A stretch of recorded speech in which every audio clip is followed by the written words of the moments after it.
Oke, kita mulai semua teman-teman. Assalamualaikum warahmatullahi wabarakatuh. Waalaikumsalam warahmatullahi wabarakatuh. Eh, jadi sebelum kita mulai, mungkin saya minta maaf kalau nanti ada agak sedikit bising karena posisinya ini saya sedang di tempat ngaji. Jadi ada anak saya itu, eh, anak-anak di sini tuh ngaji bareng di tempat bergiliran gitu. Nah, posisinya saya kan ini dah habis maghrib, ada TPA, saya menemani sambil saya sempatkan untuk ngajak, tapi nanti kalau mungkin ada noise dan sebagainya saya diberitahu supaya kalian bisa mendengarkan dengan jelas. Oke, nah untuk pertemuan pertama ini, kok pertama, sorry, ini pertemuan kedua dari yang kemarin kita sudah membahas tentang The Idea of Indonesia karya Rob Elson, bahwa eh, ada narasi hegemonik yang hmm, dibuat oleh pemerintah atau politisi atau elit lah, tujuannya untuk merekonstruksi atau memberikan pemahaman secara tidak terlihat kepada masyarakat Indonesia bahwa Indonesia adalah negara besar, negara hebat, dan lain sebagainya, bahwa ternyata narasi hegemonik itu tidak sepenuhnya benar, banyak juga yang mitos, sedangkan faktanya berlainan. Nah, dari situ kita melihat bahwa bagaimana sebuah negara itu bekerja untuk eh, membangun bangsanya dengan berbagai cara, cara apapun itu yang penting untuk kedaulatan dari bangsa itu sendiri. Hmm. Nah, dalam hal ini di pertemuan ini itu masih ada kelanjutan meskipun secara tidak langsung karyanya karya ini adalah respon dari karya sebelumnya, tetapi buku ini cukup menjadi krusial untuk memahami bagaimana sebuah negara itu, sebuah bangsa itu bisa eksis. Nah, pada pertemuan ini kita akan membahas tentang Imagine Communities karya Benedict Anderson. Nah, kita perlu tahu dulu siapa Benedict Anderson. Dia adalah ilmuwan, politisi, ilmuwan politik, sorry, ilmuwan politik dan sejarawan. Dia profesor di Cornell University di Amerika Serikat, dan dia itu expert di studi kawasan Asia Tenggara. Nah, eh, ketertarikannya Benedict Anderson pada nasionalisme ini muncul pada konteks Eropa dan Asia, terutama di negara-negara pasca kolonial seperti Indonesia, Filipina, Malaysia, atau kawasan-kawasan Southeast Asian countries. Nah, ketertarikan ini bukan terus kayak kita tertarik karena wisata dan sebagainya, itu bukan ya, tetapi ketertarikan Benedict Anderson dalam konteks studi kawasan ini, dia itu melihat bahwa negara-negara di Southeast ASEAN atau di kawasan negara-negara postkolonial itu cukup menarik dalam konteks nation building atau pembangunan sebuah bangsa. Nah, dalam bukunya Imagine Communities itu kita perlu memahami dulu bahwa Imagine Communities itu bukan komunitas kecil, tetapi dalam konteks negara, kok negara atau bangsa sebagai community, Imagine itu yang dibayangkan. Nah, dari sini Anderson melihat bagaimana negara-negara di Southeast Asia, khususnya Indonesia, itu melihat bagaimana kinerja dari pemerintahan, dari negara itu mengkonstruksi atau eh, mendeliverkan pesan-pesan narasi hegemonik dalam tujuan untuk kedaulatan bangsa dan negaranya. Makanya pada saat Anderson ini melakukan kritik, kritik yang keras secara saintifik tapi ya, terhadap kebijakan Orde Baru, pemerintah Indonesia itu sempat melarang Anderson untuk datang ke Indonesia karena ya banyak kritikan-kritikan dia terkait Orde Baru itu dianggap mengganggu stabilisasi bangsa Indonesia pada masa itu. Seperti salah satu karyanya dia eh, menjelaskan bahwa tragedi 1965 itu bagaimana Soeharto menggulingkan eh, rezim Soekarno, terus kemudian bagaimana Soeharto itu mengelola negara itu berdasarkan dari Javanisme, khususnya di eh, dalam konteks pewayangan di Jawa. Jadi eh, si Anderson ini mengkritik bagaimana pola kepemimpinan Orde Baru itu mengikuti konsep yang ada dalam pewayangan. Dalam arti ada struktur hierarki yang jelas, tetapi dalam hal itu menekankan kepada harmonisasi. Makanya tidak heran ketika pada masa Orde Baru banyak eh, budaya-budaya yang ada di Indonesia ini yang dipromosikan sebagai atau representasi budaya Indonesia itu kebanyakan dari budaya Jawa seperti keris, terus batik, terus pencak silat dan lain sebagainya. Nah, itulah Benedict Anderson dan buku ini adalah salah satu karya terbaiknya untuk memahami atau mempelajari bagaimana sebuah bangsa itu bisa berdiri. Nah, lalu why study nation atau kenapa kita harus mempelajari tentang bangsa ini? Jadi kita perlu tahu bahwa bangsa adalah pusat dari politik modern karena sebelum ada bangsa ini, sebelum nation ini dulunya dunia ini bukan bangsa tapi sebuah kerajaan dipimpin oleh raja, raja-raja sehingga eh, apa itu itu belum masuk modernisasi karena munculnya dari bangsa-bangsa atau istilahnya nation state itu itu mulai bermunculan sejak di abad ke-19-an. Makanya kalau kalian tahu Indonesia dulu kan nggak ada. Yang ada di Indonesia itu adalah Kerajaan Kutai, Kerajaan Sriwijaya, Kerajaan Mataram, Majapahit, dan lain sebagainya. Itulah representasi Indonesia zaman dulu sebelum ada Indonesia, itu raja-raja. Sedangkan sejak adanya politik modern, itu semua kerajaan-kerajaan itu hilang, digantikan oleh sistem yang baru yang namanya nation atau negara yang kita pahami saat ini. Makanya kayak kita masih bisa tahu sekarang di Jogja contohnya itu masih raja masih eksis atau di Solo itu raja masih eksis, tetapi secara eh, perannya kalau di Jogja mungkin perannya di downgrade menjadi gubernur, kalau di Solo malah hanya sebatas simbol semata. Nah, karena politik modern itu memang menciptakan sebuah bentuk baru dari sistem pemerintahan di belahan dunia manapun. Nah, dan kenapa juga kita eh, mempelajari tentang bangsa-bangsa ini?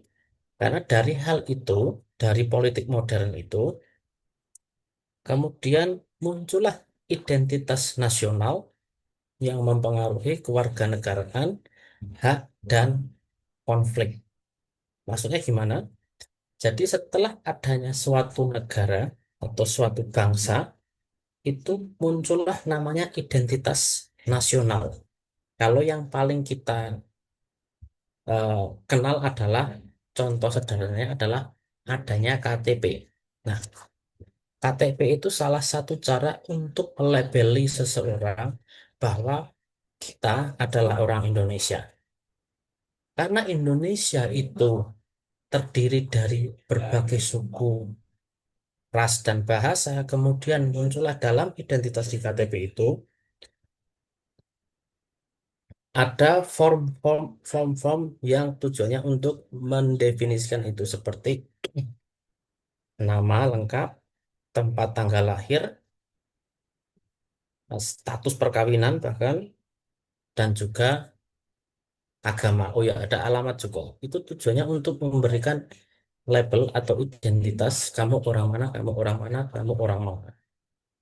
Nah, dari adanya identitas nasional itu, kemudian warga negara itu diberikan hak untuk mengakses fasilitas-fasilitas negara seperti pendidikan, kesehatan. Itu kalau kalian nggak punya KTP, akan sulit kalian bisa mengakses pendidikan atau kesehatan, bahkan secara yang lebih masif lagi mengakses bantuan-bantuan pemerintah seperti BLT, bantuan langsung tunai. Nah, itu semua itu harus punya identitas nasional.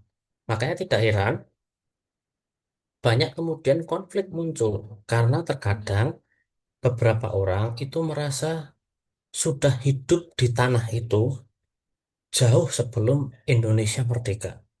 Tetapi karena mereka itu terkadang tidak sesuai dengan label identitas nasional, mereka ti- tidak bisa mengakses hak-hak yang seharusnya mereka miliki. Contoh misalkan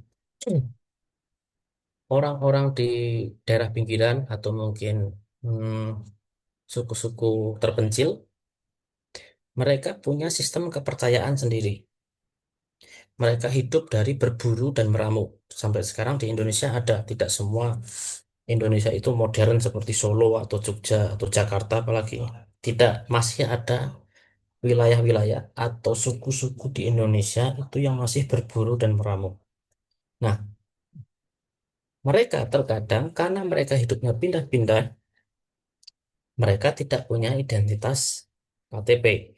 Tetapi kemudian konflik yang muncul adalah mereka sudah terbiasa hidup di hutan, contohnya.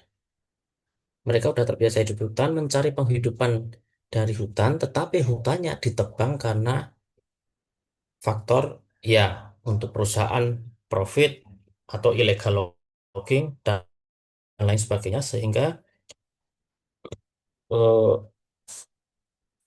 kehidupan atau akses untuk mencari makan atau sustainability livelihood di hutan itu semakin menurun, membuat masyarakat suku-suku terpencil itu terdampak dari kebijakan-kebijakan identitas nasional. Nah, inilah faktor yang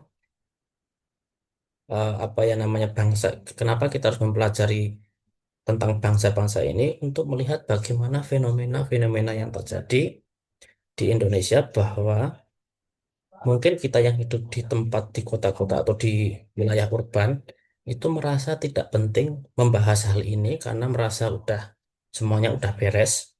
Tetapi untuk di wilayah-wilayah tertentu, identitas nasional ini masih menjadi sebuah problem yang menimbulkan konflik berkepanjangan sampai detik ini, seperti di Papua, pedalaman Papua, atau mungkin area riset yang akan saya teliti itu di daerah Pulau Mentawai, Kepulauan Mentawai, terus mungkin di Nias, di daerah Indonesia Timur itu ada banyak. Nah, itu banyak sekali warga yang merasa terpaksa harus mengikuti narasi kebangsaan mereka Indonesia, bahwa eh, meskipun pada dasarnya mereka sudah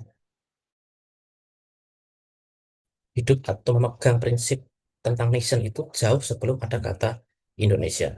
Dan yang terakhir, bahwasanya kita harus menyadari bahwa bangsa itu bukan entitas alami. Bangsa itu adalah pusat dari politik modern. Kalau entitas alami itu ya seperti faktor anugerah dari Tuhan atau faktor alamiah yang kemudian ujuk-ujuk kenapa itu ada. Itu tidak, tetapi bangsa itu dibentuk atau direkayasa sedemikian rupa sehingga muncullah yang namanya konsep imagine community yang akan kita bahas, yang kita bahas saat ini. Nah, lalu what is imagine communities? Ya, jadi secara sederhananya untuk menjelaskan bukunya Benedict Anderson, imagine communities adalah komunitas politik atau negara atau bangsa yang dibayangkan terbatas dan berdaulat. Pertanyaannya, kenapa dibayangkan? Nah, itu karena kita sebagai warga negara Indonesia tidak kenal satu dengan yang lain. Contoh, saya berteman dengan Pak Yunus itu sudah cukup lama, sejak kuliah di UGM dulu. Berarti itu berapa tahun yang lalu saya juga lupa. Tetapi sebelum istilahnya 20 tahun yang lalu, sebelum saya dan Pak Yunus kuliah di UGM, kami sama-sama tidak tahu. Saya nggak kenal Pak Yunus nggak kenal saya. Tetapi baik saya maupun Pak Yunus sama-sama paham bahwa kami adalah orang Indonesia. Nah, itulah komunitas yang dibayangkan, imagine communities. Atau sederhananya kalian dengan yang namanya Ferdi Arifin. Kalian mungkin punya teman yang namanya Ferdi Arifin, tapi bukan orang yang sedang sedang berada di Australia sekarang, orang Indonesia yang berada di Australia sekarang. Mungkin ada nama Ferdi Arifin yang lain. Begitu juga saya misalkan sama Elisa Kusnul Rahmawati. Saya nggak tahu Elisa Kusnul Rahmawati itu orangnya yang mana, asli mana, rumahnya mana, latar belakang keluarganya seperti apa, saya nggak tahu.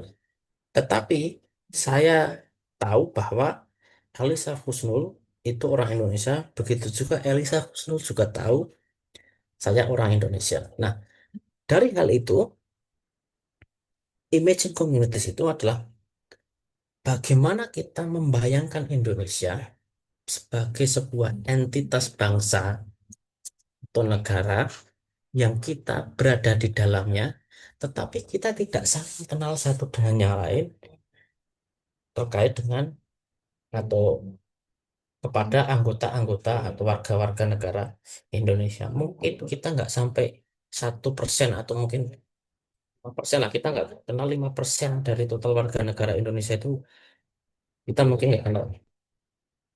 Nah, itulah yang dimaksud dari dibayangkan. Kemudian terbatas.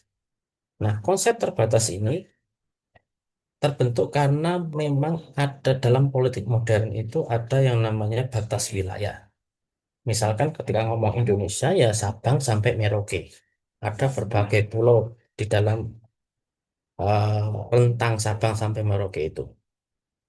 Dan selain ada pulau-pulau itu, ada eh, perjanjian global bahwa dari radius berapa ratus kilometer di lepas pantai itu juga masuk wilayah dari negara bagian tersebut. Nah, makanya meskipun komunitas politik yang dibayangkan, tetapi pembayangannya atau dalam konteks kita membayangkan itu ada batasan tertentu, ada teritorial dari bayangan yang dipantaskan. Meskipun ada kemiripan, tetapi belum tentu itu menjadi sebuah kesamaan. Contoh, orang Indonesia dengan orang Malaysia dan Filipina, atau mungkin Thailand juga, itu kalau secara face, secara muka, itu mirip-mirip. Orang luar negeri atau white people, orang Eropa sana mungkin akan sulit membedakan kamu orang Indonesia, orang Malaysia, atau orang Filipina. Tetapi kita sebagai orang yang apa ya yang membayangkan dan bayangan itu terbatas terkait wilayah, kita bisa tahu, oh dia bukan orang Indonesia, dia adalah Malaysia, dia adalah eh, Filipina. Nah, konsep ini masuk dalam eh, apa pandangan dari politik eh, politik modern terkait dengan bangsa-bangsa ini. Dan yang terakhir adalah berdaulat. Dalam hal ini, bahwasanya itu tidak di bawah kuasa raja atau Tuhan. Dalam arti Tuhan tuh kalau dulu kan ada ya misalkan era kejayaan Nabi Muhammad itu kan dengan konsep ketuhanan atau mungkin setelah Romawi itu, aduh saya lupa, era-era perang salib dan sebagainya itu kan Paus sebagai seorang pemimpin pada masa itu. Nah, itu kan terkait dengan di bawah kuasa Tuhan atau di bawah kuasa raja yang artinya dulu ada Sriwijaya, Majapahit, Mataram itu kan di bawah raja. Nah, kalau berdaulat itu namanya adalah kedaulatan tidak di bawah. baik itu monarki maupun di bawah kuasa keagamaan. Jadi, imagine community itu secara sederhana dimaknai sebagai komunitas politik dalam arti negara atau bangsa yang dibayangkan karena tidak semuanya saling kenal, terbatas karena ada batasan-batasan wilayah tertentu, dan berdaulat karena tidak di bawah kuasa dari raja atau pimpinan agama. Lalu si Benedict Anderson itu juga menjelaskan bagaimana kondisi historis pembentukan sebuah negara. Nah, seperti tadi, bahwasanya berdaulat itu tidak di bawah kuasa Tuhan atau raja, memang munculnya modern state atau modern nation itu setelah runtuhnya komunitas religius dan kekuasaan monarki. Kenapa itu bisa runtuh? Karena sebelum di akhir abad 18-an kalau nggak salah ya, itu ada gerakan-gerakan, ya ada renaissance lah, pencerahan kalau dalam filsafat. Orang sudah mulai berpikir bahwa ketika dikuasai oleh satu figur tertentu, kemungkinan untuk keadilan sosial atau egalitarian itu tidak mungkin akan tercapai. Semakin orang yang semakin punya power atau semakin punya kuasa, kemungkinan untuk melakukan korupsi atau melakukan kejahatan atau ketidakadilan itu semakin tinggi, sehingga muncullah konsep tentang modern politik tadi untuk membangun sebuah entitas baru yang disebut nation, baik itu raja maupun komunitas religius. Makanya di Eropa sana, meskipun raja itu masih ada, tetapi hanya menjadi sebuah entitas simbol, ya nggak sepenuhnya simbol kayak di Solo ya. Mereka masih punya power juga dalam aspek tertentu, tetapi secara pemerintahan, secara pengelolaan suatu negara, itu mereka dibantu oleh Perdana Menteri. Makanya kayak di Inggris dulu, waktu Elizabeth itu ada Winston Churchill dan tuh, terus kemudian di Spanyol juga ada raja, Belgia juga ada, dan lain sebagainya. Itu mereka masih ada raja-raja, tetapi untuk menjalankan negaranya itu mereka udah menjalankan eh, apa namanya pakai Perdana Menteri. Bahkan di Australia sekalipun, karena Australia itu Commonwealth atau bekas invasinya Inggris, makanya Australia itu rajanya adalah Raja Inggris. Makanya kalau ada kemarin itu peringatan kematiannya Ratu Elizabeth atau siapa itu di Australia libur. Meskipun Australia bukan Inggris, tetapi karena sistem pemerintahannya itu pakai Prime Minister, liburnya itu mengikuti libur ya mirip-mirip dengan Inggris, dan Australia juga punya liburnya sendiri karena memang eh, raja kekuasaan monarki sudah tidak sepenuhnya utuh, tetapi melalui perwakilan dari Prime Minister itu. Terus kemudian munculnya kapitalisme cetak. Jadi sejarah pembentukan sebuah bangsa itu hadir juga distimulus karena munculnya kapitalisme cetak, baik itu dari surat kabar ataupun buku. Kenapa demikian? Karena surat kabar atau buku itu adalah informasi yang eh, penting dan bisa mudah disebarluaskan. Kalau sekarang mungkin digital ya, entah itu YouTube, Instagram, TikTok, dan lain sebagainya. Nah, kalau dulu kapitalisme cetak surat kabar itu semua orang, karena semua orang membaca surat kabar, mereka jadi tahu informasi-informasi penting yang menstimulus mereka, memberikan mereka eh, kesadaran untuk berpikir lebih kritis, tidak lagi cuma patuh kepada raja-raja tertentu atau pada raja-raja yang dulu, sehingga munculnya surat kabar, buku, dan berbagai bentuk tulisan itu menjadi sebuah sarana atau menjadi sebuah bentuk keruntuhan dari kekuasaan monarki karena berita raja tentang raja jelek itu gampang tersebar dan sebagainya. Kalau nggak ada kapitalisme cetak, surat kabar atau buku ini, mungkin isu tentang kebobrokan di internal istana kerajaan itu nggak akan terdengar sampai luar. Dan untuk menstimulasi gerakan-gerakan massa itu tidak akan terjadi kalau tidak ada surat kabar atau buku-buku yang menstimulus hal itu. Tetapi dalam upaya stimulasi dari buku dan surat kabar perlu adanya standarisasi bahasa. Nah, ini kalau kalian belajar logika bahasa, saya kurang paham arahnya logika bahasa dalam mata kuliah kalian. Tetapi kalau dari point of view saya, logika bahasa itu eh, dalam yang saya hubungkan dengan konteks ini, logika bahasa Indonesia sebagai bahasa persatuan itu menstimulus bahasa-bahasa lokal itu punah.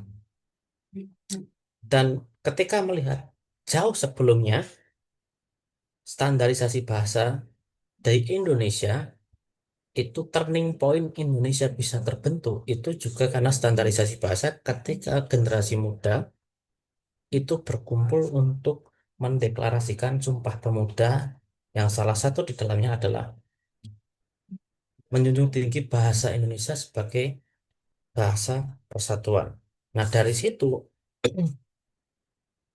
komunitas yang ada di Jawa, Sumatera, Kalimantan, Sulawesi itu bisa saling memahami maksud satu dengan yang lain dalam mewujudkan Indonesia. Gagasan Indonesia itu bisa terwujud. Makanya sampai detik ini bahasa Indonesia itu tetap menjadi mata pelajaran wajib yang ada di SD, SMP, SMA, bahkan perguruan tinggi. Kalian yang mengambil jurusan bahasa Indonesia, setidaknya kalian mengantongi rasa aman, dalam tanda kutip rasa aman, bahwa kalian akan diterima, misalnya bukan akan diterima ya, tetapi peluang untuk menjadi pengajar bahasa Indonesia itu sangat luas karena itu menjadi bagian wajib dari aturan yang ada di Indonesia. Terus kemudian adanya cultural teknologis, baik itu sensus, peta, atau museum. Jadi bagaimana sebuah negara itu terbentuk, bangsa itu terbentuk, karena adanya sensus. Maksudnya sensus gimana? Jadi kalau di Indonesia, setiap 5 tahun sekali kan ada sensus penduduk. Tujuannya untuk mendatabase semua data informasi pribadi dari warga negara Indonesia. Tujuannya apa? Tujuannya ya untuk nation building, pembangunan negara. Jadi kelihatan nanti, misalkan nanti total populasi Indonesia ada berapa, di Pulau Jawa ada berapa, Kalimantan berapa, Sumatera berapa, Papua berapa. Nah, dari sensus itu kan nanti juga muncul status pekerjaan mereka itu masuk mayoritas apa. Nanti peta apa sensus seperti itu akan memudahkan pemerintah dalam proses pembangunan bangsa. Baik itu tujuannya untuk kesejahteraan masyarakat atau tujuannya secara politis. Kadang kalau secara politis, oh karena di daerah ini mayoritas Muslim, berarti cara kampanyeku adalah cara kampanye Muslim. Kalau ini mayoritas di Timur Indonesia mayoritas Kristen, berarti cara kampanyeku dengan cara Kristen. Kadang digunakan juga untuk seperti itu.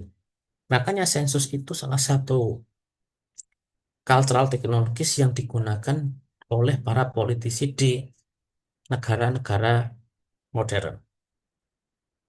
Lalu begitu juga peta, peta pun juga demikian. Kita dikenalkan peta supaya kita paham bahwa wilayah teritori kita itu ada dari Sabang sampai Merauke. Pulau Kalimantan, kalau kita ada peta, kita nggak akan sadar bahwa sebagian seperempat dari Pulau Kalimantan itu ada wilayah Malaysia dan wilayah Brunei Darussalam. Makanya peta itu juga menjadi bagian dari nation formation atau nation building yang saat ini karena memberikan wawasan atau memberikan pemahaman kepada warga negaranya bahwa wilayahmu ini loh. Kalau kamu mau keluar ini, kamu perlu mengurus administrasi keluar dari sini. Sedangkan orang dulu itu belum tentu demikian. Orang dulu karena misalkan apa namanya biasanya hidup orang yang di perbatasan, misalkan perbatasan yang ada di Papua, antara Papua Barat dan Papua Nugini. Mereka dulu biasanya ya seliwar-seliwar gitu aja, tetapi sejak ada modern state atau bangsa-bangsa modern ini ada politiknya di dalamnya, ketika mau menyeberang wilayah teritori itu harus melalui prosedur administratif yang mungkin akan lebih ribet daripada sebelum adanya negara itu. Lalu museum. Nah, museum ini akan kita bahas lebih dalam di pertemuan berikutnya, tetapi saya sampaikan bahwa museum ini salah satu cara tercanggih dari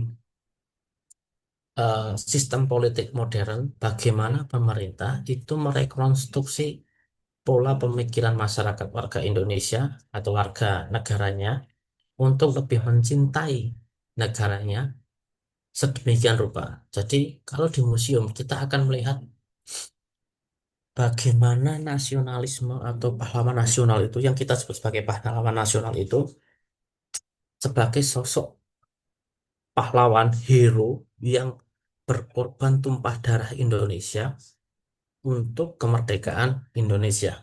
Itu kita bisa lihat di museum dan kita akan merasa, wah pahlawan kita keren-keren, sangat luar biasa.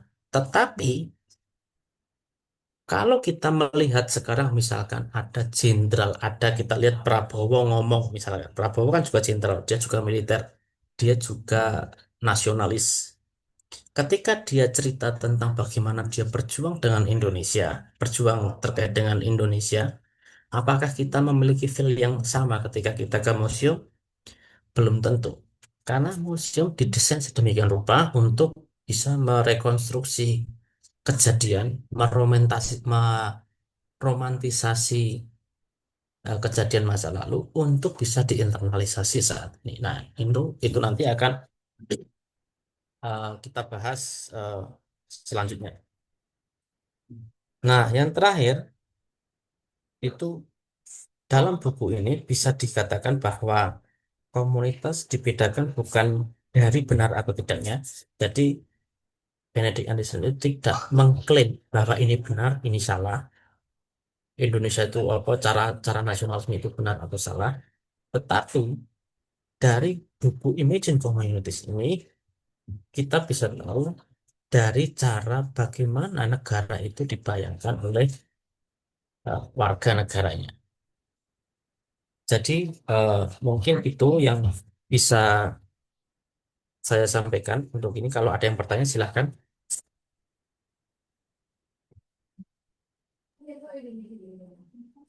Silakan yang mau bertanya.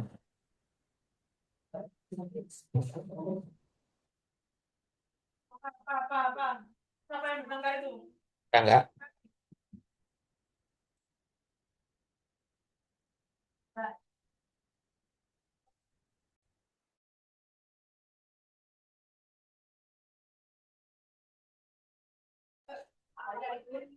Tidak ada? Artinya tidak ada Pak Ferdi. Oke, kalau nggak ada, jadi mungkin eh, kenapa saya menyampaikan materi ini supaya kita bisa lebih aware lagi bagaimana sebuah bangsa itu dibayangkan sehingga kita tidak serta-merta menelaah atau memahami secara literal terkait dengan konsep-konsep negara, tetapi kita bisa lebih aware bagaimana sebuah negara itu bisa terbentuk. Dan minggu depan, insya Allah kita akan membahas tentang cultural policy, lebih tepatnya bagaimana museum itu bekerja untuk membantu merekonstruksi sebuah negara itu. Oke, mungkin itu saja dari saya, Pak Yunus, untuk hari ini.